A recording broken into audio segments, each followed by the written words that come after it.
Morning, it's JC, St. Louis's oldest living hippie, and I'm bringing you a raw story concerning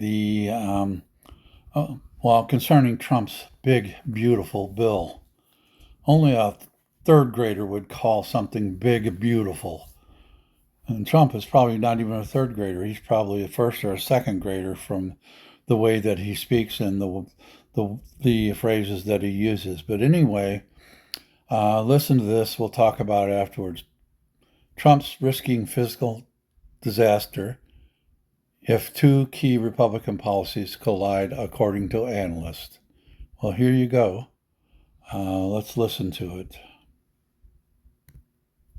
Trump risking fiscal disaster if two key Republican policies collide, analysts.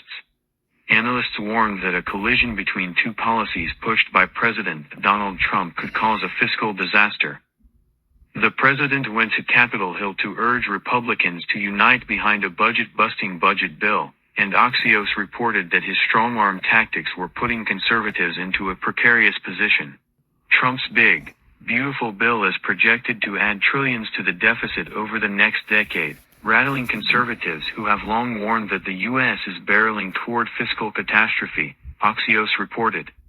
Some Republicans now find themselves trapped between two of the party's most animating principles, deficit reduction versus absolute loyalty to Trump.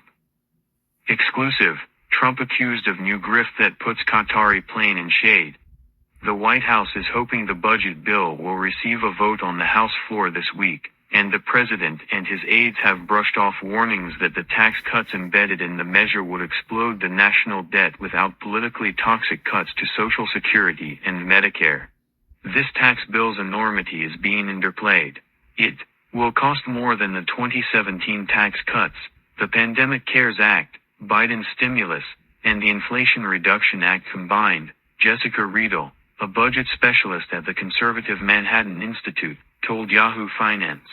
Trump officials insist they inherited huge deficits from the Biden administration and argue their spending cuts, deregulation, tariffs and other policies will bring down the debt, which now exceeds $36 trillion, but economic analysts are dubious. Those projections assume consistent economic growth, Jim Milstein, a former chief restructuring officer at the Treasury Department, told Bloomberg. Just imagine the Trump tariffs cause a recession. They are risking a fiscal disaster. Okay, you heard it, and the Republicans are in what is called a catch-22. If you do it, you're damned, and if you don't do it, you're damned.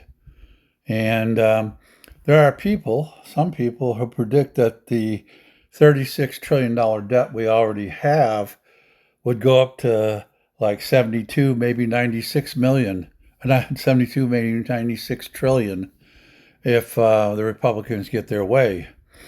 They're more than tripling the so-called debt. And one of the things that's mentioned in here cuts to Social Security and Medicare. Medicare and Social Security are not part of the national debt. Medicare and Social Security are taxes that are enacted on workers, and they're paid into a separate fund, and that fund has nothing to do with any kind of other federal tax money that's put into the government coffers to cover the national debt. Social Security and Medicare are not meant to have anything to do with the national debt. So the Republicans are lying to you when they say that Medicare and Social Security are going to add to the national debt. They will not add to the national debt because money does not come from the other tax pools into Social Security. It comes straight out of the tax on the workers' checks called the FICA tax, F-I-C-A, F-I-C-A, FICA. Remember that when you look at your pay stub. When you see that, that's what you paid into Social Security, and your employer is supposed to pay an equal amount into Social Security so that you have a Social Security check when you reach 65, now it's 66 or older, and that has nothing to do with the national debt. So the biggest thing that pisses me off about this is the lie they're telling you that Social Security and Medicare add to the national debt. They have nothing to do with it. Totally independent and separate. What has to do with the national debt are all of the things that the Republicans and Democrats have done in the past, and I include Democrats in this, yes. But the Republicans right now want to enact a big tax cut for the billionaires, the one percenters. When they do that, it'll at least double the debt to $76 trillion. And can you imagine we already have a $36 trillion debt? Think about that. And they want to double or triple it because they want to give money to their big rich partners in the way of a tax break. It's the opposite should be done. The rich should be taxed more, not less. There should be, if you win the lottery, 55% of the taxes come out first.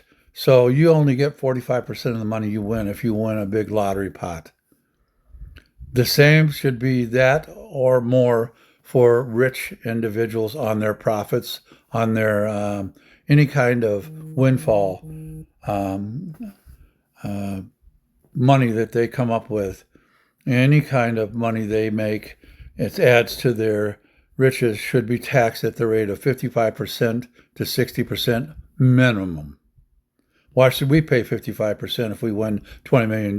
When if they make $20 million, they only pay, what is it now? I don't even know. It's like 29% or 30%. I don't know.